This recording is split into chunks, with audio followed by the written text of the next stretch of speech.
औज़ु बिल्लाहि मिनश शैतानिर रजीम बिस्मिल्लाहिर रहमानिर रहीम। पनाह मांगता हूँ मैं अल्लाह की शैतान मरदूद से। अल्लाह के नाम से शुरू जो बहुत मेहरबान निहायत रहम वाला है। सब तारीफ़ है अल्लाह के लिए जो मालिक है सारे जहान वालों का। बहुत मेहरबान निहायत रहम वाला है। मालिक है जो रुज़ का। हम तेरी ही इबादत करते हैं और तुझी से मदद मांगते हैं। हमको सीधा रास्ता चला रास्ता उनका जिन पर तूने इनाम किया, ना कि उनका जिन पर तेरा ग़ज़ब हुआ और न बहके हुओं का। सदक़ल्लाहुल अज़ीम। I welcome you all in the online session of power generation course of lecture 26. Uh, Someone asked some kind of query and raised his hand. Uh, no one is here. Okay. Previous session से power generation के जो हमने अब तक conduct किए हैं, कोई सवाल किसी का हो तो काइंडली पूछ लीजिए।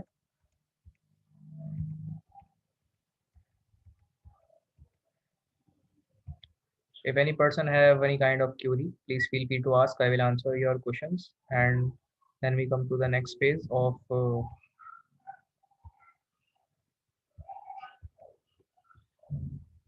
लेक्चर 26। तो आज के लेक्चर का बाकायदा आगाज़ करते हैं हम। लास्ट मैंने ये बताया था आप लोगों को कि किस तरीके से कोल फायर्ड पावर प्लांट जो होते हैं उनके प्रोसेस किस तरीके से फंक्शनल बेस काम करते हैं, और इनको मैंने तफसील से बता दिया था और इम्पॉर्टेंट भी है ये एग्ज़ाम के हवाले से। मैंने इसके हवाले से आपको गाइडलाइन भी प्रोवाइड कर दी है, तो इसको अच्छी तरह देख लीजिएगा। इसको मैंने डिटेल में बता दिया था लास्ट में। ये इसकी 3D मॉडलिंग है जो कि सॉफ्टवेयर ओरिएंटेड हम बनाते हैं। उसके बाद हम ये वाला पार्ट हमें शुरू करना था यहाँ से आज। तो कोई अगर डिफ़िकल्टी किसी के ज़हन में है आज के सेशन के हवाले से तो काइंडली पूछ लीजिए, मैं आप लोगों को गाइड कर दूँगा। नहीं तो हम आगे चलते हैं।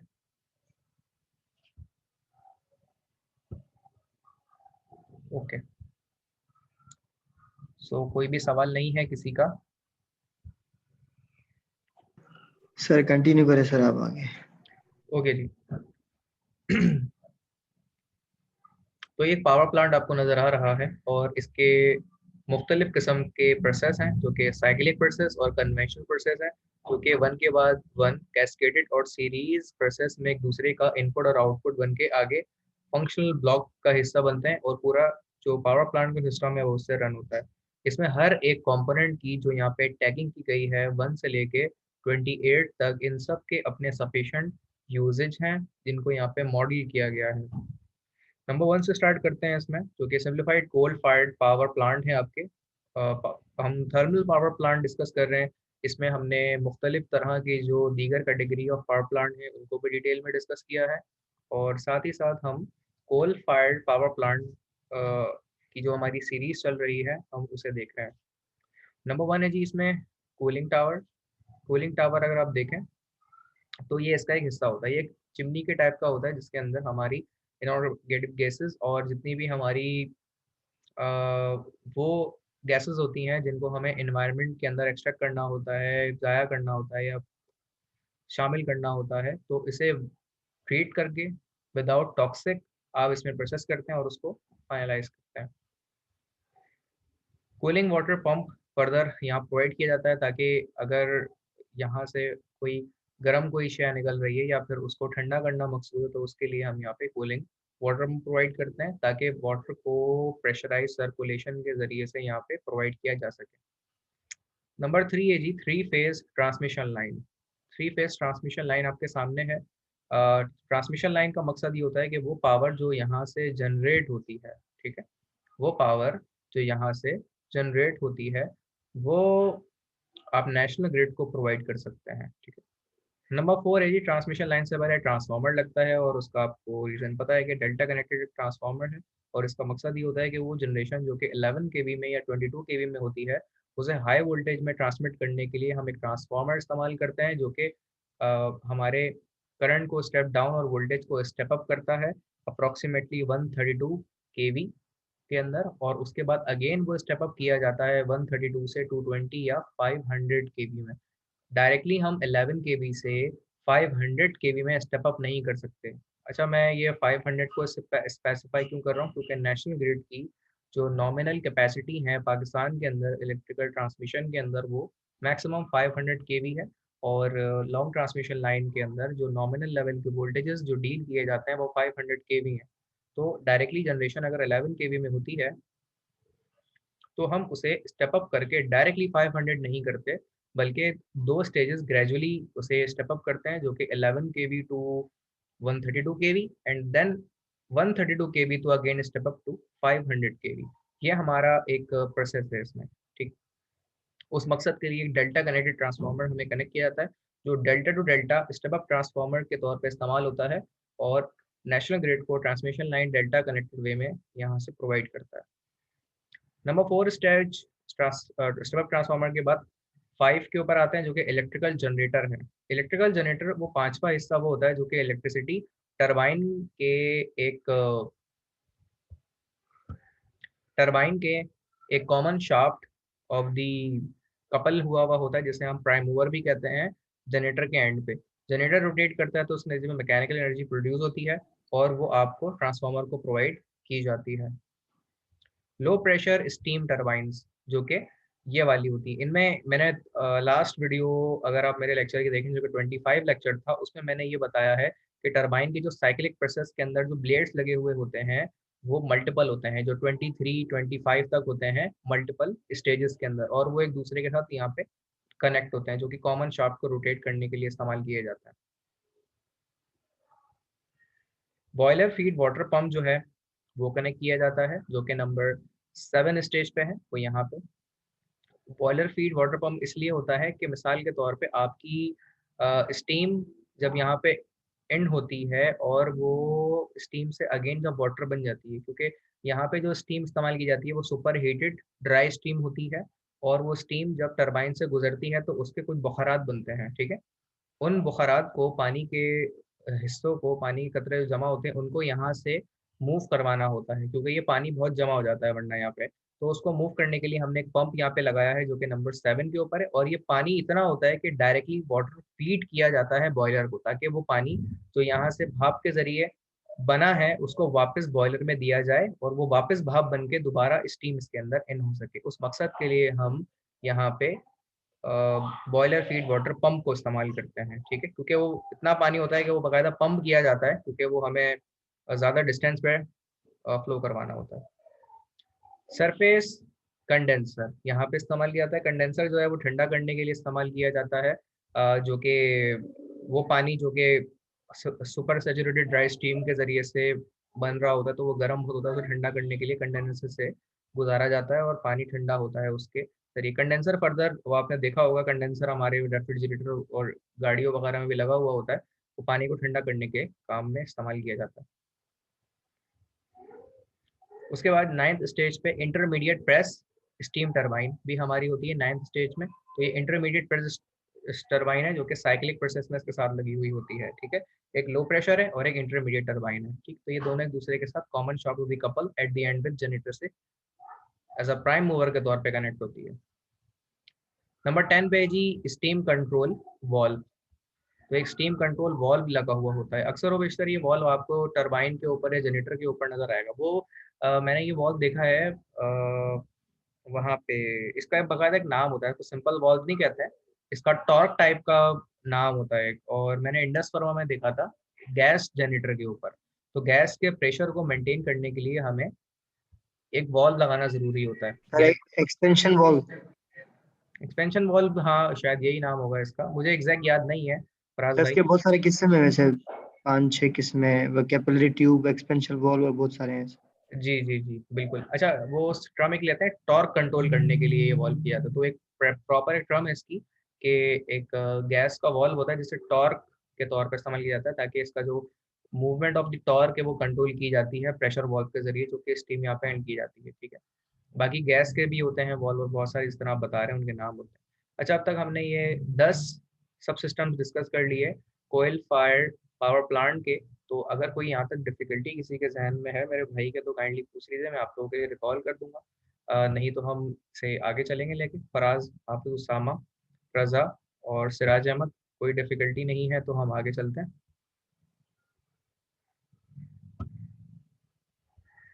11th पे आते हैं हम, हाई प्रेशर स्टीम टरबाइन जो है नंबर 11 पे। तो नंबर 11 पे ये हाई प्रेशर स्टीम टरबाइन और ये लो प्रेशर स्टीम टरबाइन। डीरेटेड जो लगा हुआ होता है तो 12th पार्ट पे, ये मेजरमेंट करता है कि पानी के इस वक्त वो प्रेशर क्या चल रहा है और क्या चीज़ है। उसके बाद फीड वाटर हीटर एक कनेक्ट होता है हमारा, जो कि वाटर फीड करता है एक पंप के तौर पे, ठीक है। इस तरह के पंप वहाँ लगे होते हैं आपके जो वाटर के जंक्शंस होते हैं। जिस तरह एक इलाके को या शहर से जो शहर को पानी जो फीड करना होता है पंपिंग के तौर पे, वो ये कहलाता है फीड वाटर, ठीक है। ये एक बड़ा लार्ज पंप होता है, ठीक है, जो पानी को सर्कुलेट करवाता है साइक्लिक प्रोसेस में और बाकायदा पूरे पूरे इलाकों को भी पानी फीड करता है। ये बड़े लार्ज पंप्स कहलाते हैं। ये आपने देखे होंगे, नॉर्मली चुरंगियों पे लगे हुए होते हैं अक्सर, 5 स्टार पे लगा हुआ है और दीगर जगहों पे भी लगा हुआ है। फीड वाटर हीटर जो है, उसके बाद कूल कन्वेयर जो है आपका, सॉरी कॉल कॉल कन्वेयर। तो कोल जो है यहाँ पे प्रोवाइड किया जाता है नंबर 14 स्टेज पे। 14 स्टेज पे आप देखें तो कोल को जो है कन्वेयर बेल्ट के जरिए यहाँ पे कलेक्ट किया जाता है और यहाँ पे इसके हुपर के जरिए से इसे यहाँ पे स्टोर करते हैं। कन्वेयर बेल्ट के जरिए आता है बाकायदा यहाँ पे, और कन्वेयर बेल्ट के प्रोसेस के जरिए यहाँ पे हुपर के अंदर कलेक्ट होता है और यहाँ पे क्रशिंग के अंदर आता है। लास्ट टाइम हमने डिस्कस की थी, कोल को जब आता है तो वो चट्टानों की सूरत में होता है, जिसे क्रश करके हम छोटे छोटे पीसेस में ट्रांसफॉर्म करते हैं ताकि उसे जलाना आसान हो। तो उस मकसद के लिए वो क्रशिंग कोल हम इस्तेमाल करते हैं, जो कि कन्वेयर बेल्ट के जरिए हम यहाँ पे उसे हासिल करते हैं। कोल होपर के बाद उसके बाद कोल पल्वाइजर हैं आपके, जो कि 16 स्टेज के ऊपर है, जो यहाँ पे वो स्टोर होता है और वो यहाँ पे आगे जलाने के लिए आगे इस्तेमाल किया जाता है। उसके बाद 18 स्टेज के ऊपर है जी बॉटम ऐश होपर। यहाँ पे जो है ऐश कलेक्ट की जाती है। ऐश कहते हैं हम राख को, जो हमारी कोयले को जलाने के नतीजे में हमारी राख बनती है, उसको इस जगह कलेक्ट किया जाता है और इस राख को हम फर्दर कुछ दीगर चीजों सर स्टीम ड्रम देखिए अच्छा मैं स्टीम नंबर ड्रम, 17। जी जी मैं बता रहा हूँ। स्टीम स्टीम ड्रम जो है वो रह गया था, थैंक यू आपने बता दिया मुझे। स्टीम ड्रम भी हम इस्तेमाल करते हैं। स्टीम ड्रम का मतलब ये होता है, ये एक बॉयलर है, ठीक है। यहाँ से कोयला जलाया जाएगा, उसके बाद बॉयलर का ये हिस्सा होता है, इसमें पाइप्स के तौर पे हम वाटर सर्कुलेशन प्रोवाइड करते हैं, ठीक है। ये वाले जो पाइप्स है ना, ये वाटर सर्कुलेशन के हैं। देखें ये जो ब्लू पाइप जा रहा है, मैं इसको पीस वाइज नहीं, मैं इसे एक प्रोसेस में बता रहा हूँ, फिर चारों पांचों हिस्से कवर हो जाएंगे उससे। तो ये जो आपको ब्लू कलर के पाइप नजर आ रहे हैं, ये पानी के पाइप्स हैं, ठीक है। ये पानी के पाइप हम लेते हैं, या तो समंदर का पानी होता है और ये ट्रीटमेंट के जरिए हम पानी हासिल करते हैं, जो हमारा नॉमिनल वाटर नहीं होता बल्कि D2O होता है, ठीक है, जिसको हैवी वाटर कहा जाता है, वो हम हासिल करते हैं। और अगर वो हैवी वाटर ना हो तो हैवी वाटर उसे बनाया जाता है D2O H2O के जरिए से। वो वाटर अब यहाँ से लेते हैं और यहाँ पानी को इस्तेमाल करते हैं। और अक्सर व बेशतर इस तरह के प्लांट जो होते हैं वो करीब लगाए जाते हैं समंदर के, दरियाओं के, ताकि वहाँ से फ्रेश वाटर हासिल किया जा सके और उसको ट्रीटमेंट के जरिए से D2 बना के यहाँ पे प्रोवाइड किया जा सके। बॉयलर के अंदर हम इन वाटर को सर्कुलेट प्रोवाइड करते हैं। इन बॉयलर के नतीजे में जो पानी इन पाइप्स के अंदर सर्कुलेट कर रहा होता है वो भाप में कन्वर्ट होता है। उस भाप को हम जब हासिल कर लेते हैं स्टीम को, तो उस स्टीम को हम सुपर सैचुरेटेड ड्राई स्टीम में ट्रांसफॉर्म करते हैं और उसके फर्दर प्रोसेस होते हैं। जब यहाँ उस सर्कुलेशन के जरिए हासिल कर लेते हैं तो इसमें आता है आपका स्टीम ड्रम, जिसमें स्टीम कलेक्ट होती है और स्टीम के जरिए से फिर आप high pressure turbine of thermal power plant and low pressure turbine of your thermal power plant को प्रोवाइड करते हैं आप, ठीक है जनाब। अच्छा जी, बॉटम ऐश फिर फर्दर उससे कलेक्ट हो रहा होता है। सुपर हीटर जो होता है, सुपर हीटर का मैंने एक कॉन्सेप्ट आपको प्रोवाइड किया, जो nominal heat of the steam को super heated saturated dry steam में कन्वर्ट करता है। सर जी सर आपने अभी कहा कि जो वाटर होता है वो हम उसको D2 फॉर्म में कन्वर्ट करते हैं, थोड़ा सा इसको एक्सप्लेन करें सर, उसमें क्यों कन्वर्ट करते हैं सर? ओके। क्या वो जी जो नॉर्मल पानी होता है हम उसको स्टीम में कन्वर्ट नहीं करते? नहीं, अच्छा उसकी वजह है, हमारा जो हमें पानी जो हमें स्टीम रिक्वायर्ड होती है वो super saturated dry steam required होती है, वो नॉमिनल वाटर H2O से नहीं बन सकती। इस मकसद के लिए हम पानी इस्तेमाल करते हैं D2O। उससे आपकी हैवी वाटर के नतीजे में स्टीम जो है वो ड्राई, सैचुरेटेड और सुपर सैचुरेटेड बनाई जा सकती है। नॉर्मल जो आपकी स्टीम है जो H2O से हासिल होती है उसके अंदर ये कैपेबिलिटी नहीं होती, ठीक है। दूसरी बात यह है कि वाटर ट्रीट सर करना जरूरी है, केमिकल ट्रीटमेंट प्लांट इसलिए पावर प्लांट में आपको नजर आएंगे। जी सर हैवी वाटर से मुराद मतलब उसमें इम्प्योरिटी ज्यादा होती है? नहीं, उसमें भारीपन ज्यादा होता है। मैंने इसको इन डेप्थ नहीं देखा, मैं थोड़ा देख कर भी बता दूंगा। लेकिन वाटर की जो आपकी नेचर है वो D2O ली जाती है, क्योंकि इसमें मैंने जैसे बताया, दोबारा रिपीट कर रहा हूँ मैं, आपको हैवी वाटर इसलिए रिक्वायर्ड होता है क्योंकि स्टीम जो उससे हासिल करते हैं आप, सुपर सैचुरेटेड ड्राई स्टीम होती है, वो आपको हैवी वाटर से ही मिलती है। That's the reason you need to use the heavy water as compare to the conventional water. ठीक है, हमारे अगर जितने भी वो देखें न्यूक्लियर पावर प्लांट जो हमने इससे पहले किए थे, मैंने 4 से लेक्चर सीरीज में कराए इससे थर्मल पावर प्लांट से पहले जो मेरे लेक्चर्स हैं, उसमें मैंने बताया है कि किस तरीके से हम न्यूक्लियर पावर प्लांट के अंदर जो वाटर के पाइप इस्तेमाल होते हैं उनमें पानी जो है वो D2 इस्तेमाल किया जाता है, H2O नहीं होता। तो वो न्यूक्लियर के अंदर भी जिस तरह टेक्नोलॉजी है, बॉयलर के जरिए से स्टीम, सुपर हेडेड स्टीम और स्टीम ड्रम, ये सब सारे प्रोसेस होते हैं ताकि आपके कन्वेंशनल H2O की बजाय D2O इस्तेमाल करके उसे हैवी वाटर जो कि D2O है, उससे स्टीम जो हम बनाते हैं वो आपकी सुपर सैचुरेटेड ड्राई स्टीम होती है और वो आपको D2O से मिल सकती है। H2O में अवेलेबिलिटी नहीं होती, इसलिए हम इस तरह के पानी को इस्तेमाल नहीं करते, और अगर H2O मिलता है हमें तो उसे हम कन्वर्ट करते हैं और बनाते हैं D2O। ठीक है, अब उसको कन्वर्ट करने का तरीका मुझे फिलहाल याद नहीं आ रहा, लेकिन हम आगे के डिस्कशन में उसे देख लेंगे। इसके अलावा कोई और सवाल अगर आपका है, किसी और का है, तो पूछ लीजिए। हमने जो है वो सुपर हीटर तक डिस्कस कर लिया है अभी, जो कि इसका 19th 19th सेक्शन है। सर सही सवाल है, ड्राई स्टीम ही क्यों यूज करते हैं इसमें? अच्छा जी, इसके बाद कर लेते हैं। अच्छा ठीक है जी, तो ड्राई स्टीम हम इसलिए इस्तेमाल करते हैं क्योंकि ये जो ब्लेड्स होते हैं ना टरबाइन के, ये बने होते हैं टाइटेनियम के। ठीक है, ये टाइटेनियम के ब्लेड्स होते हैं। अगर आप अच्छा, ड्राई स्टीम का अपोजिट क्या होता है? मॉइस्चर स्टीम, जिसमें मॉइस्चर हो, नमी हो। स्टीम में अगर मॉइस्चर होगा तो वो पाइप, जैसे कि ये देख लेंगे पाइप्स आ रहे हैं, ये वाले पाइप्स यहाँ से आ रहे हैं, ये वाले यहाँ से आ रहे हैं, और ये 3 तरह के पाइप आ रहे हैं यहाँ पे ना। इनके अंदर अगर आपकी मॉइस्चर वाली स्टीम आएगी, ड्राई वाली नहीं आ रही बल्कि मॉइस्चर वाली, तो उसमें नमी होगी।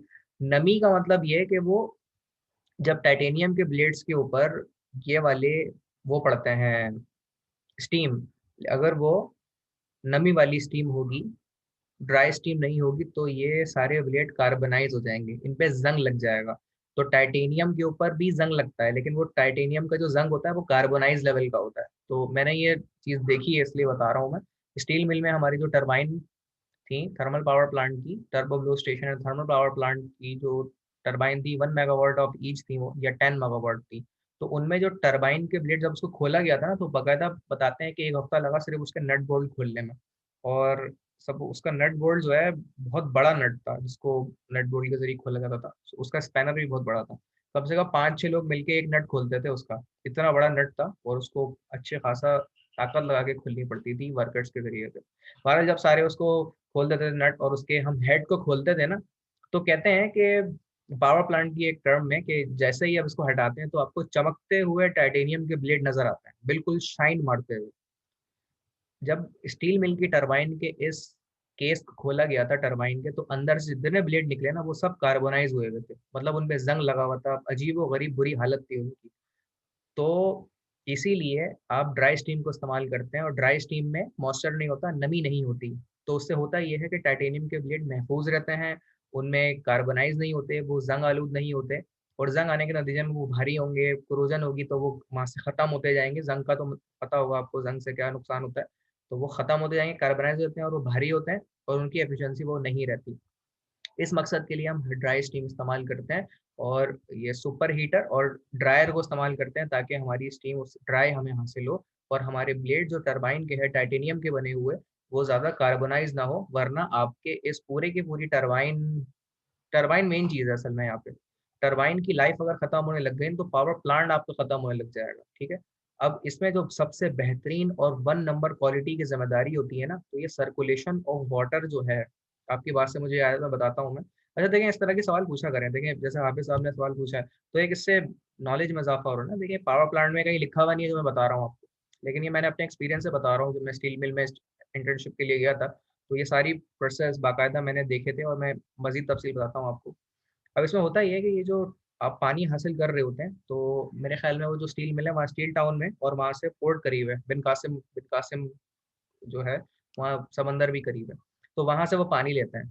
पानी जो वो हासिल करते हैं, तो वो पानी को ट्रीट किया जाता है, तो उसके लिए एक प्लांट है, उसका नाम है वाटर ट्रीटमेंट प्लांट। इसमें लोग काम करते हैं, उधर पानी को ट्रीट किया जाता है, टेस्ट किया जाता है, और यहाँ पे इंटर्नशिप वगैरह भी लोग करते हैं, स्टूडेंट्स, और यहाँ पे लोग काम करते हैं। ये ट्रीटमेंट प्लांट की जिम्मेदारी है कि जो पानी आप यहाँ पे प्रोवाइड कर रहे हैं, उनमें किसी भी किस्म के नमक नहीं होना चाहिए। समंदर से आप पानी लेते हो रहे हैं, लेकिन उसे आरओ प्लांट के जरिए से रिवर्स ओमेसिस करके उसका नमक खत्म करना, और उसको एक ड्रिंकेबल वाटर या प्योर वाटर में कन्वर्ट करना, और फिर उसे D2O वाटर में कन्वर्ट करना। ये पूरा का पूरा जो काम होता है, ये वाटर ट्रीटमेंट प्लांट की पूरी टीम होती है जो इस पे काम करती है। अब अगर ये काम अपना सही तरीके से नहीं करेंगे, तो आपको पानी अच्छी क्वालिटी का नहीं मिलेगा, और उससे अगर आप स्टीम बनाते हैं, तो आपकी steam dry super saturated steam नहीं बन पाएगी, खराब बन जाएगी। तो उससे टरबाइन के ब्लेड्स एट द एंड में पता लगता है आपको कि जो वाटर आपको मिल रहा है वो तो अच्छा है ही नहीं क्वालिटी में। तो फिर आपके जितने भी ब्लेड्स होते हैं वो सब कार्बोनाइज हो चुके होते हैं, जो कि स्टील मिल में मैंने खुद अपनी आंखों से देखे। बहुत बड़ी टरबाइन थी इवन,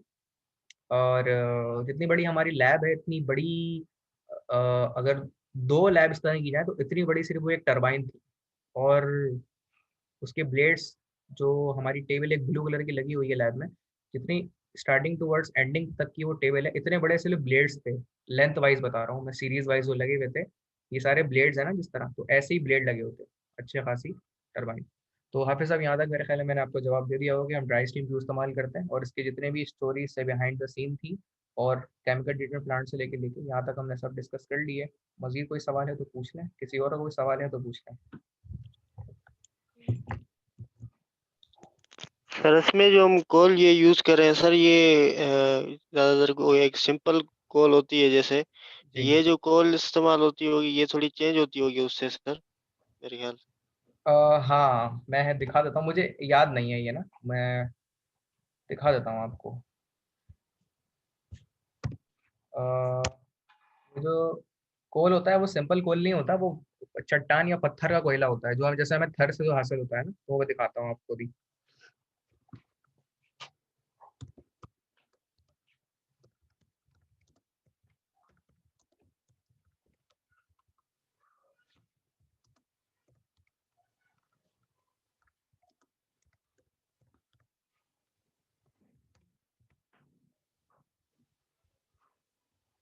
इसकी टाइप मुझे सर्च करनी चाहिए थी, लेकिन मुझे याद नहीं था कि मैं आपको वो कोल दिखा देता। बहरहाल मुझे नहीं पता, तो भाई बहरहाल मैं बता रहा हूँ आपको कि नहीं पता तो नहीं पता, देख लेते हैं, अभी सीख लेते हैं इसको। इस तरह का कोयला होता है ये, इसकी एक टाइप होती है, वो मुझे याद नहीं आ रही है। किसी को पता है तो वो बताए।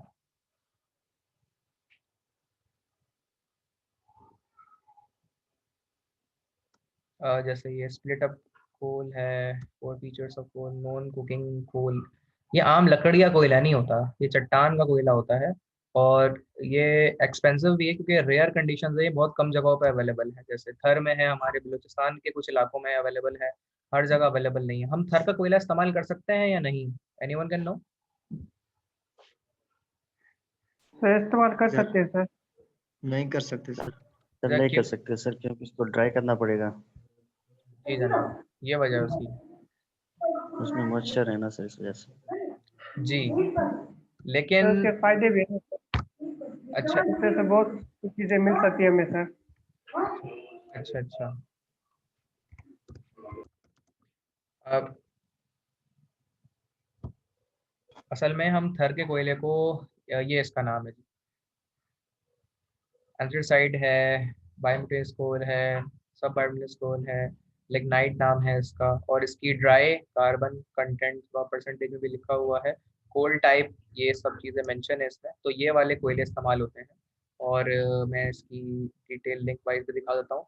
हम शुरू शुरू में, जब तक एंग्रो ने इस पे काम नहीं किया था, मैं गया था थर 2015 में, तो थर में मैंने देखा था जो आपका कोयला है, यूसीजी के अंदर काम, मैं यूसीजी गया था, underground coal gas thermal power project, जो डॉक्टर समर मुबारक का प्रोजेक्ट था। तो उसके अंदर जो है वो इस तरह के बड़े बड़े पत्थर होते हैं, इनको तोड़ के इनके अंदर से कोयला निकाला जाता है, और ये चट्टान के कोयले होते हैं, पत्थर के कोयले। इनको जलाने के लिए इवन आपको 1500 डिग्री सेंटीग्रेड का टेम्परेचर रिक्वायर्ड है, तब जाके ये जलना शुरू होगा। ये चूल्हे पे जला नहीं सकते आप इस चूल्हे अपने कोयले को। तो मैं यूसीजी जब गया था तो वहाँ पे जिस टेक्नोलॉजी पे काम हो रहा था वो कोल फायर्ड वेस्ट टेक्नोलॉजी थी। थर के कोयले को ज़ेरे ज़मीन जलाकर कोल गैस हासिल करके प्लांट ट्रीटमेंट वगैरह बना के और जनरेटर के जरिए उसकी जनरेशन करके नेशनल ग्रिड को प्रोवाइड करने का मकसद था। ठीक है, तो अब जो है वो पूरा बंद हो गया, पूरी स्टोरी है उसकी वायरल, मैं उस पर नहीं जाऊँगा। एंग्रो ने, हम यूसीजी जब गए थे एंग्रो थर में, यूसीजी के थोड़ा सा किलोमीटर आगे जाके एंग्रो भी काम कर रहा था। तो 2015 में बताया था कि एंग्रो वाले भी काम कर रहे हैं, इस पर खामोशी से काम कर रहे थे। 2019 में उन्होंने जनरेशन अपनी कर दी। आप देखें 330 मेगावाट के 2 प्लांट लगाए हुए हैं और 660 मेगावाट प्रोवाइड कर रहे हैं नेशनल ग्रिड को वो है, और थर के कोयले को जला के बिजली पैदा कर रहे हैं। मसला ये है कि थर के कोयले को, जैसे एक साहब ने बताया कि थर के कोयले को हम जला नहीं सकते, थर के कोयले को हम नहीं जला सकते। शुरू में आप सुने इसकी डिटेल ज़रा, क्योंकि थर का कोयला है गीला। थर का जो कोयला है ना वो लेयर वाइज चल रहा है। जैसे ऊपर की लेयर है कोल की, उसके नीचे की लेयर है पानी की, फिर कुछ किलोमीटर आगे जाके वो जो कोयला है वो ऊपर पानी है नीचे कोयला है, फिर पानी ऊपर नीचे कोयला, कोयला ऊपर नीचे पानी, इस तरह करते करते थर का कोयला गीला है और नमी वाला है। तो हम बाहर निकाल के उसे सबसे पहले तो खुश करना पड़ता है, उसे उसे खुश करने के बाद अब उसे जलाते हैं। और इसकी कॉस्ट वैसे ज़्यादा आती है, लेकिन एंग्रो इस पे काम कर रहा है कि सबसे पहले उसे कोयले को फैलाते हैं, उसको डंपिंग यार्ड में पूरा वो कलेक्ट करते हैं, कलेक्टिंग यार्ड, और वो पूरा कलेक्ट करने के बाद उसे ड्राई करते हैं, सुखाते हैं उस कोयले को, फिर इस काबिल बनाते हैं कि उसे जलाते हैं। जब जला रहे होते हैं तो उस गीले कोयले को जब आप जलाते हैं तो उससे सिलिका प्रोड्यूस होता है, और सिलिका जो है वो टॉक्सिक है। टॉक्सिक से मुराद जहरीले मादनियात उससे निकलते हैं जो कि आपकी सांस की नालियों में फंस जाते हैं और ब्लॉकेज का बाइस बनते हैं, और उससे कैंसर का बाइस भी बन सकता है वो। तो इसीलिए थर के कोयले को जलाना मुश्किल था। तो उसमें करा क्या इन्होंने, वो बताता हूँ मैं आपको। ये थी, मेरे बारे में उस पर आता हूँ। ये टाइप्स हैं इसकी, लिग्नाइट है, सब बिटुमिनस कोल है, उसके बाद पीट है, ये टाइप से सारे कोयलों की जो मैं बता रहा था। ये वो कोयला होता है जो कि थर्मल पावर प्लांट में जलाया जाता है, और ये रेयर कंडीशन में मिलता है, ये आपको ऐसे अवेलेबल नहीं कि आपने गड्ढा खोदा और कोयला निकल लिया अंदर से। इससे कुछ अवेलेबिलिटी होती है और बहुत साइक्लिक प्रोसेस है कि उस वहाँ तक ये इस्तेमाल हो रहा होता है। थर में वाफिर मकदार में, यानी कुछ फिट खुदाई करके ही आपको कोयला मिल जाएगा। तो अल्लाह ताला ने हमें थर के अंदर ये चीज़ नेमत प्रोवाइड करी है, जिसको एंग्रो और हपको पावर प्लांट और मज़ीद जो 3 स्टेक होल्डर हैं, आर्टिस्टिक हैं, एक हपको का एक और लग रहा है, और सिद्दीक सेंस का है एक, और एक और यूनिट है जो कि सऊदीया के ताउन से लग रहा है। चाइना इसको बहुत ज़्यादा वो कर रहा है, तो उनकी तरफ से चीज़ बन रही है। ठीक है जी, यहाँ तक चीज़ करने के बाद ये कोयला होता है थर्मल पावर प्लांट में जलाने के लिए, और चट्टान का कोयला है ये, लकड़ी का कोयला नहीं है जनाब। ठीक है, आगे चलते हैं। मैं ये बता रहा था कि थर के अंदर वो करते क्या है कोयला जलाते वक्त। एक केमिकल है, उसका नाम मैं भूल गया हूँ, वो शायद मैग्नीशियम है या क्या नाम है पता नहीं उसका। जब कोयला जलाया जा रहा होता है ना तो सिलिका प्रोड्यूस होता है, तो ऊपर से वो केमिकल एक डालते हैं, तो वो सिलिका जब उससे रिएक्ट करता है तो सिलिका टॉक्सिक नहीं रहता। ठीक है, तो ये चीज़ है जो एक प्राइवेट फर्म कर रही है, और उन्होंने थर के कोयले को जलाने लायक बना दिया है, और उससे जो गैसेस या जो मटेरियल टॉक्सिक किस्म के प्रोड्यूस होते हैं उसको भी उन्होंने ख़त्म करके उसका सोल्यूशन प्रोवाइड किया। क्योंकि प्राइवेट फर्म है ना, लालची नहीं होते, वो तरक्की करना चाहते हैं, तो आपको इस तरीके से यहाँ से इसका सोल्यूशन हासिल हो गया है। तो यहाँ तक मेरे ख्याल में हमने ये डिस्कशन की थी, थर का कोयला जलाने लायक है या नहीं, कोयला किस टाइप का होता है ये डिस्कस कर लिया। यहाँ तक कोई और डिफिकल्टी किसी के जहन में? हम 19 सब सिस्टम डिस्कस कर चुके हैं इसका। कोई यहाँ डिफिकल्टी किसी को?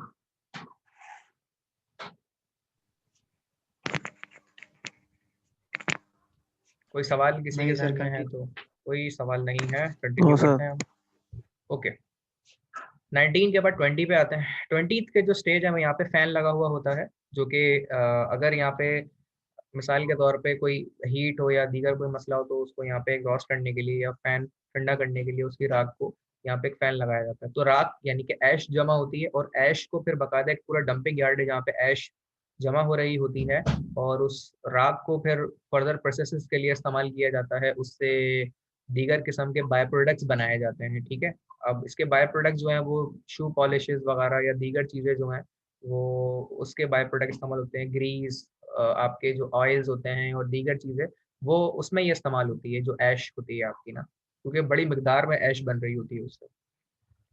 फैन हो गया जी। उसके बाद 21 है जी, रीहीटर यहाँ पे लगाए जाते हैं। 21 स्टेज के ऊपर रीहीटर यहाँ पे बताया गया है, ठीक है। वो उसको गर्म करने के लिए और सैचुरेटेड स्टीम बनाने के लिए इस्तेमाल होता है। एक हीटर और एक रीहीटर। 22 में है जी कंबशन एयर इनटेक। जो 22 स्टेज पे कंबशन एयर इनटेक इसलिए इस्तेमाल किया जाता है कि वो जो हवा होती है वो जलाने के लिए, आग को भड़काने के लिए हवा का इस्तेमाल किया जाता है। तो उस मकसद के लिए आप कंबशन एयर इनटेक लेते हैं और उसे कंबस करते हैं, यानी उसे हवा को फेंकते हैं, ब्लो करवाते हैं और उससे आग को भड़काया जाता है। उस मकसद के लिए ये कंबशन एयर जो है स्टील मिल में भी थी मेरे ख्याल में, उसमें देखी थी मैंने, steel making department, SMB department में कंबशन एयर का एक इनटेक था कि एक जगह से वो हवा देते थे और एक जगह से आग देते थे, और हवा और आग मिल के भड़कती हुई आग बनती थी उससे। तो उस मकसद के लिए कंबशन एयर को इस्तेमाल किया जाता है। और इसका भी बड़ा ज़बरदस्त मंजर था स्टील मेकिंग डिपार्टमेंट में कि स्टील जहाँ बनता था।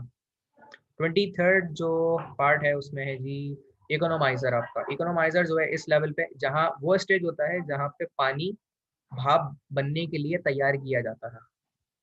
24 है जी एयर प्री हीटर। 24 स्टेज पे एयर प्री हीटर लगाया जाता है जो कि यहाँ पर है। एयर को इंटलेट किया जाता है यहाँ पे ताकि उसको प्लांट को ठंडा रखा जा सके। 25 है जी इलेक्ट्रोस्टैटिक प्रेसिपिटेटर। 25 में तो इलेक्ट्रोस्टैटिक प्रेसिपिटेटर यहाँ पे इस्तेमाल किए जाते हैं ताकि वो एयर को मेंटेन रखा जा सके। फैन 26 पे दोबारा लगाया गया है, वो ठंडा रखने के पर्पज के लिए ही। 27 के ऊपर है जी फ्लो गैस स्क्रबर है। 27 स्टेज पे लगाया गया है यहाँ पे। यहाँ पे जो गैस होते हैं उनको स्क्रब करने के लिए इस्तेमाल किए जाते हैं। 28 है जी फ्लो गैस स्ट्रक। यहाँ पे गैसेस को स्ट्रक किया जाता है और चिमनी के जरिए जो आपकी गैसेस होती हैं उनको यहाँ से छोड़ा जाता है। तो दीगर जो गैसेस होती हैं, इसका अगर मैं आपको थोड़ा वो दिखाऊं, शुरू में था आई थिंक, वो मैंने चिमनी के प्लांट वगैरह दिखाए थे। इस टाइप के भी होते हैं, ये हो गए, ये चिमनियाँ होती हैं वो, ठीक है। अगर कोई सवाल किसी के जहन में है तो पूछ लीजिए, मैं रिकॉल कर दूंगा आप लोगों के लिए, रिपीट कर दूंगा यहाँ से हम, वरना आगे चलते हैं। कोई भी डिफिकल्टी किसी को नहीं है। अच्छा, इसी तरीके से ये भी एक अनदर वे है कोल फायर पावर प्लांट का, जिसके जरिए से ये सारी चीज़ें बताई गई हैं, अनदर तरीके से उसको एक्सप्लेन किया गया। कोई सारी चीज़ें यहाँ रिपीटेड है। हमने यहाँ पे ये चीज़ 28 स्टेजेस में देखी थी, यहाँ ये 27 स्टेजेस पे। लेकिन याद रखें यहाँ पे सिर्फ एक ही पोजीशन, ये जो आप देख रहे हैं एक ही जगह पे नहीं है, इसमें बहुत सारे डिपार्टमेंट अपने रोल प्ले कर रहे होते हैं। इलेक्ट्रिसिटी जनरेशन, डिस्ट्रीब्यूशन, ट्रांसमिशन और जनरेशन साइड, इन सब की अलग अलग अपनी वो होती हैं टीम्स, डिपार्टमेंट्स होते हैं। यहाँ थर्मल पावर प्लांट और टर्बो ब्लो स्टेशन की अपनी टीम होती है जो यहाँ काम करती है, ठीक है। यहाँ पे एक अलग टीम होती है। उसके साथ साथ एक पंपिंग के लिए और वाटर सर्कुलेशन के लिए, पानी को ठंडा कंडेंस करने के लिए भी यहाँ एक टीम होती है। यहाँ की टीम अलग अलग होती है जो यहाँ काम करती है। ये टीम अलग है जो यहाँ काम करती है। तो तकरीबन 7-8 डिपार्टमेंट मिलके ये पूरा एक पावर प्लांट सिस्टम चला रहे होते हैं। 7-8 इवन सब सिस्टम डिपार्टमेंट की छोटी छोटी टीम्स हैं जो ये मिलके काम कर रहे होते हैं, तब आपको पावर प्लांट के जरिए इलेक्ट्रिसिटी मिल रही होती है। दूसरी बात, केमिकल ट्रीटमेंट प्लांट का जिक्र मैंने यहाँ किया था कि वो भी यहाँ पे होता है, जो पानी की क्वालिटी और पानी की खास तौर पर नॉर्मेलिटीज चीज़ें और दीगर ज़र्रात और दीगर जो तापकारी अंसर होते हैं उन सबको रिमूव किया जाता है और वो पानी के लिए इस्तेमाल किया जाता है वाटर ट्रीटमेंट प्लांट, ठीक है। स्टील मिल में तो बहरहाल था ये प्लांट, और बाकी जगहों पे भी होता ही होगा जहाँ पे थर्मल पावर प्लांट के जरिए जनरेशन होती है। यहाँ तक कोई डिफिकल्टी किसी के जहन में है तो पूछ लीजिए। ये अनदर वे है उसका, ये फ्लो ऑफ द ब्लॉक्स के तरीके से बताया गया है कि किस तरीके से ये चीज़ आती है वो होती है, क्योंकि ये एनर्जी इंजीनियरिंग से रिलेटेड भी ये चैप्टर है जो हम पढ़ रहे हैं पावर जनरेशन में, तो उसके रिलेटेड भी यहाँ पे प्रोसेस बताए गए हैं। तो इसमें बॉयलर का पूरा, बॉयलर इंजीनियर्स होते हैं, पावर प्लांट इंजीनियर और दीगर चीज़ें होते हैं जो उनमें काम करते हैं, रोल प्ले करते हैं। अब आते हैं हम नेक्स्ट पेज पे जो कि है the plant. Through the main process in steam power station is the conversion of heat energy into electrical energy. असल में पावर प्लांट का मकसद ये होता है कि एनर्जी की एक स्टेज को दूसरे स्टेज में कन्वर्ट करें और हम mechanical to electrical power generate कर सकें, और उसके लिए साइक्लिक प्रोसेस और कन्वेंशनल प्रोसेस होते हैं जिनको फॉलो करते हुए हम इलेक्ट्रिसिटी को हासिल करते हैं. It comprises of many steps for its proper working and good efficiency. The whole arrangement of the steam power station could be divided into following steps. The whole arrangement is shown in this figure as shown in the figure below in the next slide. Coal and ash handling arrangement इसमें होती है कोयले को handle करना और जो उसकी ऐश होती है उसको हैंडल करना. ये जो ऐश राख होती है ना, इसमें धूल मिट्टी इतनी ज्यादा होती है कि यहाँ पे काम करने वाले को भी सलूट है भाई. कोल बाकायदा आपके मुल्क में अगर नहीं है या कहीं से आप इंपोर्ट कर रहे हैं तो वो आपको पता है थर का कोयला पूरे मुल्क में सर्कुलेट नहीं होता. जितने थर्मल पावर प्लांट है कोयला इंपोर्ट करते हैं वो, क्योंकि हर कोई इसमें बड़े मामला है. बहरहाल हम इस पर बात नहीं करेंगे क्योंकि वो फिर सियासत वाली बातें हो जाएंगी. तो इंपोर्ट किया जाता है बाहर से ममालिक से कोल, थर के कोयले को इस्तेमाल किया जाता है. लेकिन अगर हम अपने बलूचिस्तान के इलाके और थर के इलाकों को सफिशेंटली यूटिलाइज करें तो इसमें इतना कोयला है कि हम सोच भी नहीं सकते. आपने अगर डॉक्यूमेंट्री देखी हो थर के ऊपर तो उसमें आपको बेहिसाब कोयला नजर आएगा कि अगर उसको हम अपने मुल्क की पैदावार की लागत और अपनी थर्मल पावर प्लांट में इस्तेमाल करें तो हमें बाहर से कोयला इंपोर्ट करने की ज़रूरत नहीं पड़ेगी. थोड़ी बहुत कोशिश करनी पड़ेगी, कुछ इसमें सफिशेंट चीज़ें हैं लेकिन बहुत सारे मफादात हैं जिसको भी देखा जाता है. तो कोल को सबसे पहले हैंडल करना और उसकी ऐश को हैंडल करना एक चैलेंजिंग वाला पार्ट है, क्योंकि आप कोयला जो लेते हैं उसको क्रश करना होता है और क्रशिंग प्लांट के अंदर कोयले को ट्रीट किया जाता है. उसके छोटे छोटे पीसेस होते हैं क्योंकि उसको जलाने के लिए जो हम कोयला इस्तेमाल करते हैं वो छोटे पीसेस में जलाया जाता है.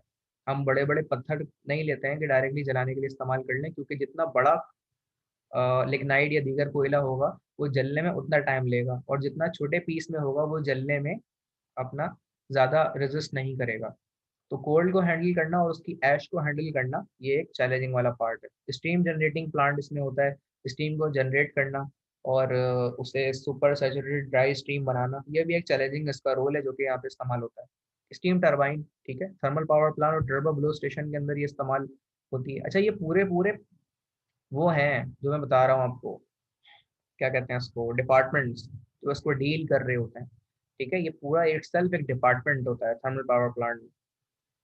स्टीम अरेंजमेंट में जो कि स्टीम में देख कर आया था, दो डिपार्टमेंट थे जहाँ पे टरबाइन लगी हुई थी. वो दो टीम्स दो डिपार्टमेंट काम करते थे इसमें और बहुत बड़ा हॉल था, नो डाउट बहुत बड़ा डिपार्टमेंट था जिसका नाम था जी टीपीपी, थर्मल पावर प्लांट और turbo blow station, TVS.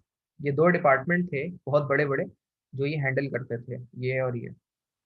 Alternator ये लगा हुआ, इसे जनरेटर को ऑल्टरनेटर कहते हैं, जो कि टरबाइन के एंड पे लगा हुआ होता है. ठीक है, ये टीबीबीएस और थर्मल पावर प्लांट और टर्बो ब्लो स्टेशन की टीम और ये तीनों चीजें एक साथ देखती है.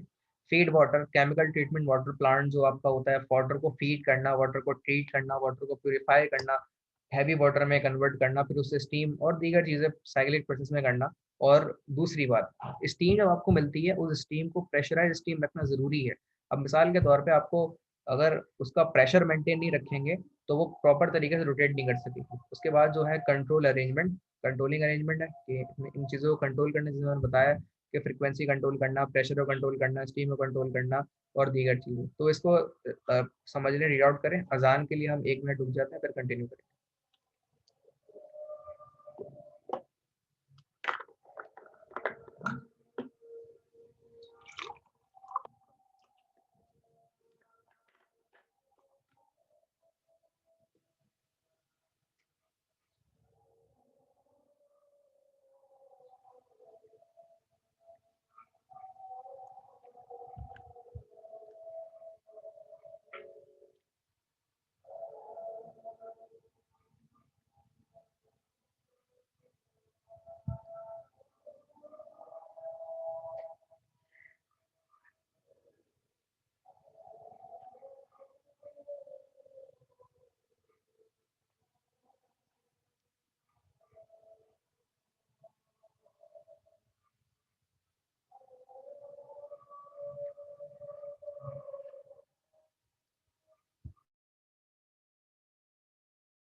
अच्छा जी, तो यहाँ तक कोई सवाल किसी के जहन में है तो पूछ लीजिए। द प्लांट जो डिस्कस कर रहे थे हम, यहीं तो हम यहाँ से आगे चलते हैं। अब ये प्लांट को ज़रा देखें, इसमें जो साइक्लिक प्रोसेस है कि किस तरीके से काम करती हैं सर और उसके कूलिंग फायदे। अरेंजमेंट रह गया था ना सर। सर ये कूलिंग अरेंजमेंट का थोड़ा नहीं हुआ था। कूलिंग अरेंजमेंट मैंने बता फीड दिया था। वाटर तक हुआ ना। जी जी, यस सर। मैं बता चुका था। कूलिंग अरेंजमेंट का मैं बताता हूँ, अभी थोड़ी देर में बताता हूँ। एक और अजान हो रही है, तो आप ये तब तक रीड आउट करें, इसको देखें ज़रा, समझें, कोई सवाल हो तो पूछें।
ओके जी, कंटिन्यू करते हैं हम अगेन।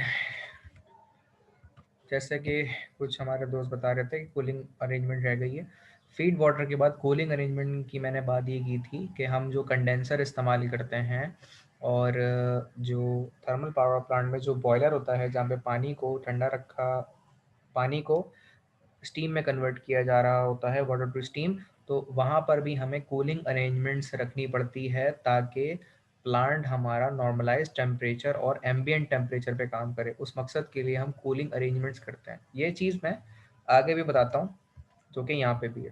ठीक है ना, ये cooling arrangement, cooling of the water arrangement, condenser ये कूलिंग अरेंजमेंट कर रहा हुआ है यहाँ पे, क्योंकि ये जो गर्म स्टीम बन रही होती है, यहाँ से पानी वो गर्म हो रहा होता है, उसे ठंडा करके हम वापस प्लांट को प्रोवाइड करते हैं। ठीक है, उस मकसद के लिए हम कंडेंसर को इस्तेमाल करते हैं। फिर जो बॉयलर्स हमारे होते हैं, उसको भी ठंडा रखने के लिए हम पाइप्स चलाते हैं, वो जो कि सर्कुलेशन ऑफ वाटर के होते हैं, ताकि प्लांट का टेम्परेचर एम्बिएंट रहे, चीज़ें पिघलने न लग जाएं या उन अपने एम्बिएंट टेम्परेचर से वेरी ना करें, क्योंकि पूरा का पूरा पावर प्लांट जहाँ जहाँ पर भी हीट का काम है उसे ठंडा रखना ज़रूरी है। ठीक है, जैसे आप यहाँ देखें, यहाँ पे भी पानी का सिंबल आपको दिखाया गया है, क्योंकि यहाँ पर अगर पानी की सर्कुलेशन और टेम्परेचर को मेंटेन ना किया गया तो पावर प्लांट टेम्परेचर के नतीजे में पिघलने भी लगता है। ठीक है, पिघलने से मुराद इनके प्रोसेस वो नहीं रहते, और हर एक चीज़ की एक टेम्परेचर की रेटिंग है, उसके मुताबिक वही हैंडल करेंगे। उसके बियॉन्ड लेके जाएंगे तो सिस्टम फिर वो बियॉन्ड दैट होते हैं और वो पिघलने लगते हैं, मतलब अपनी शेप ख़राब कर देते हैं। तो उस मकसद के लिए हम इसे करते हैं। अच्छा, इस फिगर में कोई डिफ़िकल्टी, ये भी पावर प्लांट डिज़ाइनिंग के हवाले से एक रिप्रेजेंटेशन है जिसमें चीज़ें बताई गई हैं। कोई डिफ़िकल्टी यहाँ तक जो भी हमने अब तक डिस्कस किया है, कोई डिफ़िकल्टी हो तो पूछ लीजिए। कोई भी डिफ़िकल्टी नहीं है किसी के जहन में? जी जनाब, तो हम आगे चलते हैं इस पे और डिस्कस करते हैं आगे चीज़ों को। Coal and ash handling, cold and ash handling के बारे में डिस्कशन मैंने बता दी थी कि उसको डील करना और उसको प्रोवोक करना, उसको पीसेस में ब्रेक करना ताकि कंबशन पर्पस के लिए उसको प्रॉपर्ली इस्तेमाल किया जा सके। और फिर ऐश की हैंडलिंग वो फिर यहाँ पे लिखी हुई है कि उसको डील करना भी बहुत ज़्यादा एक मुश्किल काम होता है।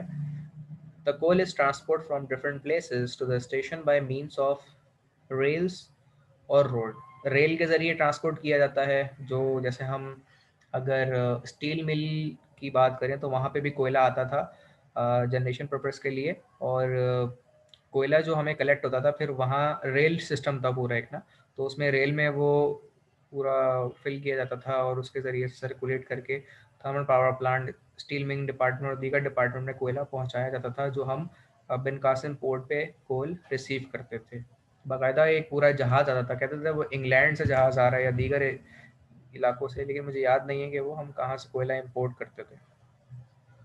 तो बहरहाल शिप के ज़रिए आता था और वो फिर वहाँ लगकर बंदरगाह के ज़रिए से हमें कोयला मिलता था बिन कासिम के ज़रिए से।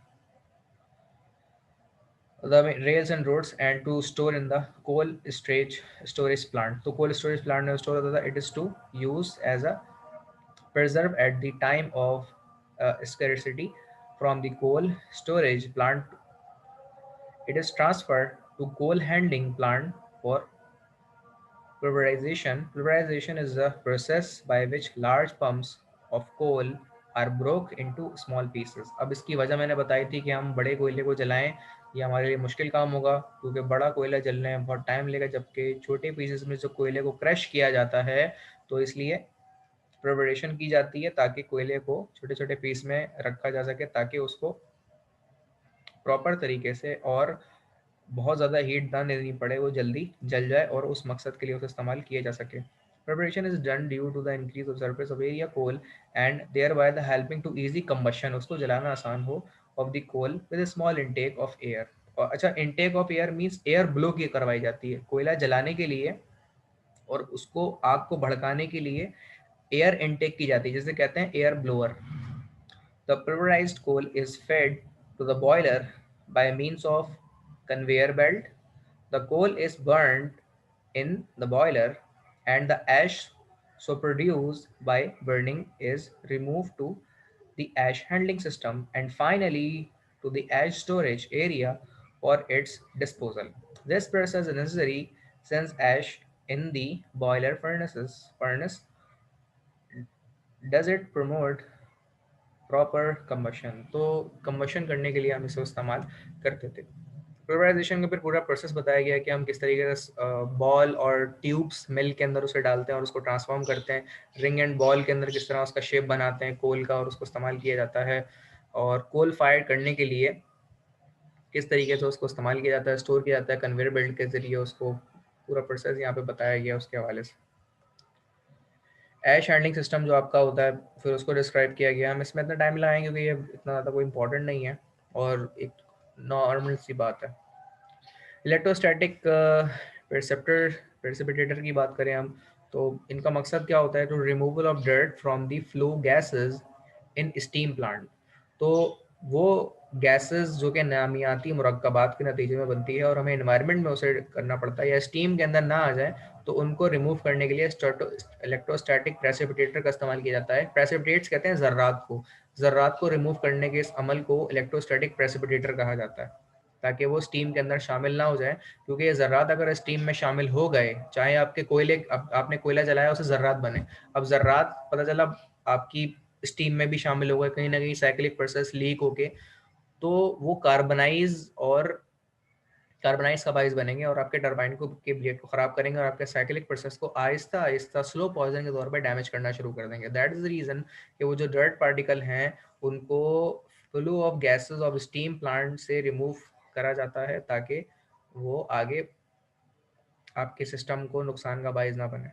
Cleaning of air to remove fungi bacteria of establishments producing in antibiotics and other drugs and in operating rooms.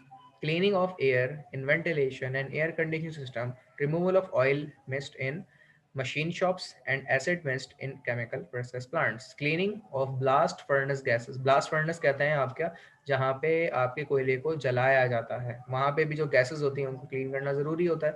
इस पूरे प्रोसेस को इलेक्ट्रोस्टैटिक प्रेसिपिटेटर कहते हैं, जिनके अंदर ये सारी चीज़ें आती हैं। Recovery of valuable materials such as oxides of copper, lead and tin. तो ये जो वैल्यूएबल मटेरियल हैं इनकी रिकवरी की जाती है इसके ज़रिए से, एज अ बाय प्रोडक्ट के तौर पे हमें ये मिल रहे होते हैं, oxides of copper, lead and tin, इनसे फर्दर बाय प्रोडक्ट बनाया जाता है और उसको इस्तेमाल किया जाता है। तो एयर एंड गैस फ्लो किस तरीके से होती है इसमें कि फर्नेस में आप कोयला इस तरह जलाते हैं, इलेक्ट्रोस्टैटिक प्रेसिपिटेटर आपका इस तरीके से काम करता है और उसको अट्रैक्ट कर लेता है इसके अंदर से जो आपकी प्रेसिपिटेटर्स अगर बन रहे होते हैं तो उनको एब्जॉर्ब कर लिया जाता है इसके ज़रिए से। यहाँ तक कोई सवाल किसी के जहन में है तो पूछ लीजिए। मैं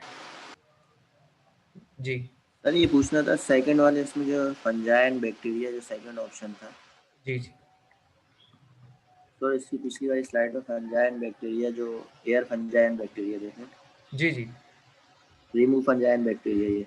जी सर ये एयर से रिमूव फंजाई मींस जैसे, अच्छा, मतलब बैक्टीरिया कुछ इस तरह के होते हैं और जो आपकी फंजाई होती है उनको रिमूव करना इसलिए ज़रूरी होता है क्योंकि आपको पता है कि हम इस्तेमाल करते हैं एयर को, एयर हमारी होती है जो कि जी एयर सर, ब्लास्ट के तौर पे इस्तेमाल होती है और जो हमारे वो होते हैं रिमूविंग ऑफ द बैक्टीरिया के तौर पे जो गैसेस का इस्तेमाल करना होता है, हमें एयर को इस्तेमाल करना होता है, तो उनको फिल्टर आउट करके हम एयर प्रोवाइड करते हैं ताकि आपके एंटीबायोटिक्स ऑफ द ड्रग और दीगर किस्म के जो केमिकल्स हैं, गैसेस हैं, वो आपकी प्रोड्यूस होकर दीगर जो जैसे रूम्स बने होते हैं, सेक्शन बने होते हैं, उनमें ना पहुंच जाए। तो इसीलिए तो एयर को क्लीन किया जाता है ताकि इन तरह की चीज़ों को रिमूव किया जा सके। उस मकसद के लिए हम इस प्रोसेस को हर करते हैं। चीज के बैक्टीरिया यानी सर, हर चीज़ के बैक्टीरिया और हर किस्म प्लांट। के यानी बैक्टीरिया। जी जी जी जी जी सर जिस तो तरह वाटर ट्रीटमेंट करते हैं इस तरह एयर ट्रीटमेंट करते हैं, बस यही। ये हाँ सिंपल में हम कह सकते हैं और ये प्रोसेस जिससे किया जाता है वो इलेक्ट्रोस्टैटिक प्रेसिपिटेटर कहलाता है। ठीक है ना जनाब। अच्छा, यहाँ तक मजीद कोई डिफिकल्टी किसी के जहन में है तो पूछ लीजिए जनाब, नहीं तो जी। हम यहाँ से आगे चलते हैं। If anyone have any kind of difficulty at this stage, he or she will feel free to ask. I will answer your question. Number 2 stage पे आते हैं जो कि स्टीम जनरेटिंग प्लांट है। स्टीम जनरेटिंग प्लांट इसको अगर हम देखें तो ये हमारा आज का लास्ट स्लाइड होगी, फिर हम सेशन को यहाँ पे एंड कर देंगे क्योंकि मोर देन आवर हो चुका है। ओके जी, the steam generating plant consist of boiler, its auxiliary equipment for the utilisation of the flue gases, जिसमें बॉयलर होता है जनाब, सुपर हीटर होता है, हम ये सारी चीज़ें पढ़ चुके हैं, सिर्फ यहाँ पे वन बाय वन डिटेल में आ रही हैं वो। इकोनोमाइजर होता है और एयर प्री हीटर होता है। ठीक है, तो उनको वन बाय वन देख लेते हैं कि बॉयलर इसलिए क्यों इस्तेमाल किया जाता है। The heat produce by the burning coal in the coal is in the boiler is used to produce steam at high temperature and pressure. The flue gases produced at the time of combustion is passed through the superheater economizer. Superheater economizer के जरिए से आपकी वो combustion flow of gases गुजर रही होती हैं और economizer और air preheater के जरिए से and finally exhausted into atmosphere through chimney. Chimney के जरिए वो निकलती है, वो मैंने दिखाया था आपको कि चिमनी लगी होती है, उससे आप economizer के जरिए प्रीहीटर के जरिए से वो एग्जॉस्ट की जाती हैं। सुपर हीटर जो आपके होते हैं, the steam produce in the boiler has got moisture content so it is dried and super heated. ठीक है, जो आपकी जैसे मैंने एग्जांपल बताई भी थी कि जो आपकी स्टीम बनती है उसमें मॉइस्चर होता है, नमी होती है, उस मॉइस्चर को ख़त्म करना ज़रूरी है जो कि सुपर हीटर इस्तेमाल करते हैं, जो आपकी नमी को ख़त्म करता है और आपकी स्टीम को सुपर सैचुरेटेड ड्राई स्टीम में कन्वर्ट करता है। Steam temperature is clean above boiler point of water. अच्छा जी, यहाँ तक कोई डिफिकल्टी किसी के जहन में है तो काइंडली पूछ लीजिए, मैं आप लोग के लिए यहाँ पे रिकॉल कर दूंगा, नहीं तो हम यहाँ से आगे चलते हैं।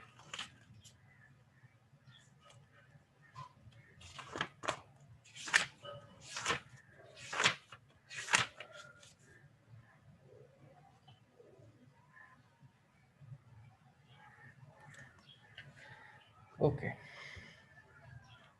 स्टीम टेम्परेचर इंक्रीज, ऐसे ये तो मैंने बता दिया क्या होता है chimney. Super heated ensures two benefits. At the first, overall efficiency of the system is increased and secondly the corrosion। दूसरी बात जो मैंने बताई, तो आपको सुपर हीटेड स्टीम से फ़ायदा क्या होता है कि उसका प्रेशर एफिशिएंसी सिस्टम की उससे बेहतर होती है और आपका क्रोजन नहीं लगता। अब क्रोजन कैसे आएगा, अगर हम ऑब्वियसली मॉइस्चर वाली स्टीम को ले लेंगे तो उसमें मॉइस्चर के नतीजे में क्रोजन आ जाएगा और क्रोजन कैसे होता है आपके सिस्टम पे कि वो कार्बोनाइज हो जाते हैं, कार्बन लग जाता है उन पे, ठीक है ना, और वो इतनी आसानी से उसके बाद हटता नहीं है, उसका केमिकल ट्रीटमेंट उसके बाद किया जाता है और वो एक पूरी स्टडी है उसके बाद। तो इससे बेहतर नहीं है कि आप एक सुपर हीटर ले लें और हीट नॉर्मली स्टीम को सुपर सैचुरेटेड ड्राई स्टीम में कन्वर्ट करें और इस्तेमाल कर लें, वरना तो क्रोजन लग जाएगा। तो the turbine blades due to condensation in large stage is prevented. The superheated steam from the superheater is fed to steam turbine by means of main valve. ये चीज़ मैंने प्रॉब्लम क्योंकि इंडस्ट्री में देख कर आया हूँ तो इसलिए मैंने आपको इसके बारे में कंप्लीट डिस्कशन करी है इस पर मैंने कि किस तरीके से क्रोजन के नतीजे में टर्बाइन के ब्लेड्स आपके कार्बोनाइज हो जाते हैं और फिर वो जाम भी होने लगते हैं। इकोनोमाइजर की बात करते हैं। Economiser is a feed water heater. It uses the heat produced by the flue gases. For this purpose, the feed water is passed through the economizer before supplying it to the boiler. An economizer absorbs a part of heat from the flue gas to increase the temperature of feed water. Number 4 stage पे जी air preheater. Air preheater increases the temperature of the air supplied to coal for combustion using flow gases. तो air pre heater इस मकसद के लिए आपको इस्तेमाल किया जाता है कि ये आपका टेम्परेचर जो है वो एयर सप्लाई का बढ़ाता है, air preheater. Air is drawn in using the forced draught fan and it is pass through the preheater. Air extract की जाती है, सक की जाती है और प्री हीटर के जरिए से फैन के जरिए प्रोवाइड की जाती है before supplying it to the boiler, boiler से पहले।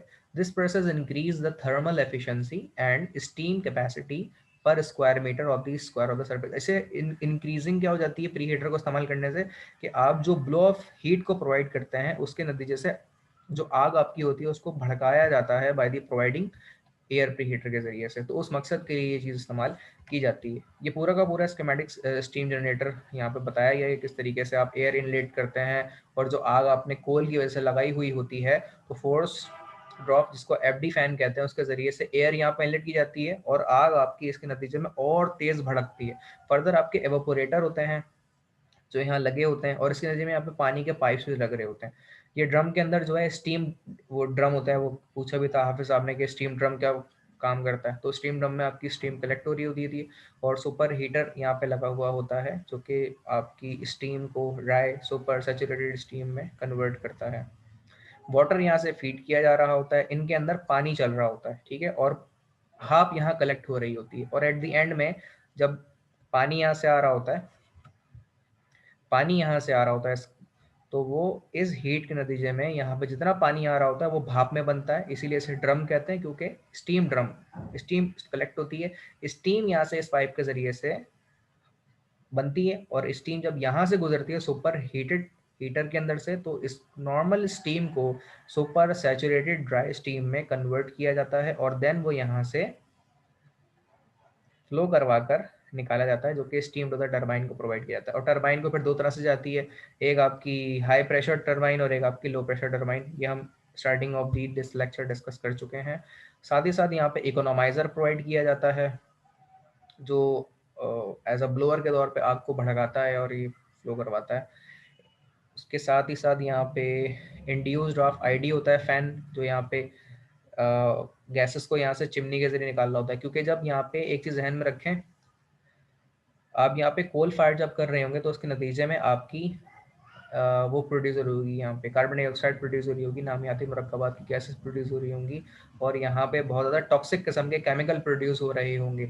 और वो जो हमने छोटे छोटे इलेक्ट्रोमैग्नेटिक पार्टिसिपेटर को इस्तेमाल किया था तो वो पार्टिकल्स भी प्रोड्यूस हो रहे होंगे, तो उन्हें यहाँ पे कलेक्ट किया जाता है इलेक्ट्रोमैग्नेटिज्म के जरिए से और वो जितनी भी गैसेज होती हैं वो यहाँ से एक्सट्रैक्ट की जाती हैं इस फैन के जरिए से और फिर ये towards flow gases to the chimney provide की जाती है। लेकिन इससे पहले भी एक ट्रीटमेंट होता है कि जो गैसेज जो यहाँ से आप ले रहे हैं अगर वो टॉक्सिक हैं तो उनको ट्रीटमेंट के जरिए प्योरीफाइड किया जाता है ताकि एयर में वो अगर आप हल कर दें तो कहीं वो एनवायरनमेंट को नुकसान ना पहुंचाएं और जो कि ऑलरेडी पोल्यूशन है उसके नतीजे में उसका और इजाफे का बायस ना बने। ऑब्वियसली कि जब यहाँ से आप कोयले को जला के पोल्यूशन को प्रोड्यूस कर रहे होंगे वो अपना एक अच्छा खासा डैमेज है जो कि एनवायरनमेंट को प्रोड्यूस तो कर रहा होगा, लेकिन ऐसा ना हो कि वो गैसेज यहाँ से अखराज कर रहे हैं आप वो टॉक्सिक किस्म की हों, जहरीले मादे हों जो कि आप यहाँ से डायरेक्टली एयर में वो कर दें, क्योंकि बहुत सारे ऐसे इलाके होते हैं लेस प्रिविलेज एरियाज जो कि यहाँ पे लोगों ने अपने घर बसाए हुए होते हैं, वो रह रहे होते हैं, आबादी होती है, गांव गोट के लोग होते हैं,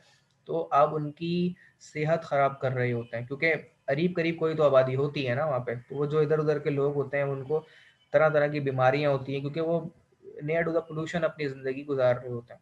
तो ये बहुत सारी चीज़ें हैं जो कि इसमें देखी जाती हैं। एक चीज़ हमारी रह गई यहाँ पे कि वाटर जो यहाँ से हम हासिल करते हैं वो आपका हैवी वाटर होता है D2O, और प्यूरिफाइड लेवल पे पानी यहाँ पे ट्रीटमेंट के जरिए से प्रोवाइड किया जाता है, ठीक है, और उसको पंप करने के लिए एक फीड पंप लगाया जाता है।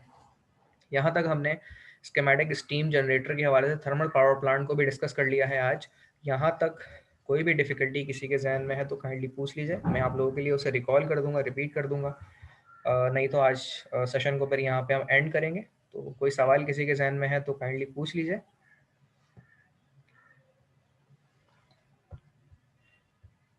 अच्छा, इसके अलावा जो है फराज एक इमेज लेके आप जो है वो शेयर कर दीजिए आज के पार्टिसिपेट अटेंडीज़ की जिन्होंने आज की क्लास अटेंड की है, ताकि ये चीज़ भी रिकॉर्ड में हमारे पास आ जाए।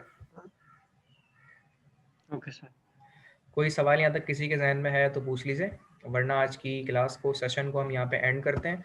आज का जो पावर जनरेशन का ये लेक्चर है मोर देन आवर का हो चुका है, और इसको मैं इंशाल्लाह अपने यूट्यूब चैनल के ऊपर पे अपलोड कर दूंगा। इन वीडियोस को अगेन एंड अगेन देख लीजिएगा, क्योंकि ये सवाल इंपॉर्टेंट है एग्जाम के पॉइंट ऑफ व्यू से। मैंने टॉपिक वगैरह इसमें डिस्कस कर लिया और एग्जाम के हवाले से चीज़ें भी साथ साथ बताता हुआ मैं चल रहा हूँ। कोई सवाल यहाँ तक किसी के जहन में है तो पूछ लीजिए। इंशाल्लाह जनवरी में हमारे एग्ज़ाम होंगे, जनवरी 2021 में, फर्स्ट वीक ऑफ जनवरी में मैं अपना मिड ले लूँगा। तो कोई यहाँ तक सवाल किसी के जहन में है तो पूछ लीजिए, वरना हम सेशन को यहाँ पे अपने एंड करते हैं।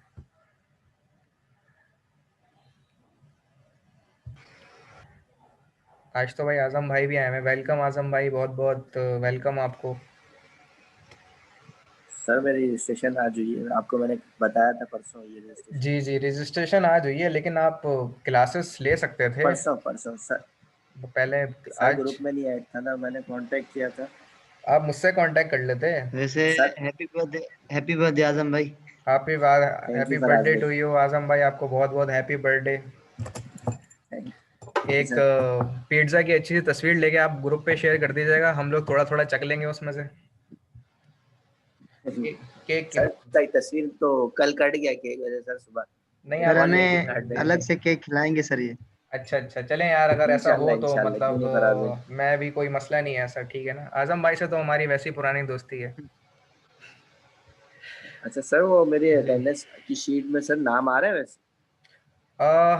ये तो मुझे नहीं पता, आपका नाम मुझे नहीं पता आ रहा है नहीं आ रहा, क्योंकि कल क्लास नहीं थी मेरे ख्याल में, जुमेरात को थी। नहीं सर, जी सर जुमेरात को नहीं हुए थे। असल में तो सर मैं आपसे ही कांटेक्ट कर रहा था, मेरे को बोला था, मगर एचओडी साहब को मैंने मेल भेजी थी, मगर उन्होंने मेरे को मना कर दिया कि इट्स टू लेट। तो फिर डीन साहब ने मेरी मेल, वो सर फारूक ने मेल फॉरवर्ड करी डीन साहब को, तो डीन साहब ने रजिस्टर्ड कर दिया। बोला नेक्स्ट टाइम आप टाइम पे कर देना रजिस्टर्ड। ठीक है सर, ठीक है। अच्छा, रजिस्टर्ड कर दिया। जो लेक्चर है वो ले लीजिएगा, बाकी यूट्यूब पे भी मैंने अपलोड कर रहा हूँ, मेरी शेयर ड्राइव भी है, बाकी कोलीग से आप पूछ लीजिएगा, वो लिंक प्रोवाइड कर देंगे आपको। ठीक है सर, ठीक है। ठीक है, सेशन को यहाँ पे एंड करते हैं। होपफुली इंशाल्लाह आप लोगों से दोबारा मुलाकात होगी। अल्लाह हाफ़िज़। अच्छा सर, वो मेरे को आप बता फिर मैसेज कर देंगे, नाम आ रहा होगा तो अटेंडेंस पे। नहीं, वो असल में जिस दिन क्लास होती है उस दिन अटेंडेंस जनरेट होती है, तो जिस दिन पीजी क्लास आ रही हो ना उसकी। नहीं सर, स्टूडेंट्स जितने आपके पास है वो ना आ रही होगी ना अटेंडेंस की सर, आपके कोर्सेज में इतने स्टूडेंट्स हैं उसमें नाम आ रहा होता है ना सर? वो पुरानी है मेरे पास, जुमेरात इस जुमेरात की नहीं है। अच्छा सर, ठीक है। तो क्लास जो रेगुलर मंगल को होती है, कब होती है सर वो देख लीजिएगा। जिस दिन फराज भाई क्लास, कब होती है? जिस दिन रेगुलर क्लास होती है उस दिन बता दीजिएगा, मैं उस दिन अटेंडेंस डाउनलोड करूंगा, आपसे शेयर कर दूंगा। ठीक है सर, थैंक यू ठीक सर। है ना, सेशन को एंड करते हैं, इंशाल्लाह मुलाकात Thank होगी you, आप sir. लोगों से। अल्लाह हाफ़िज़।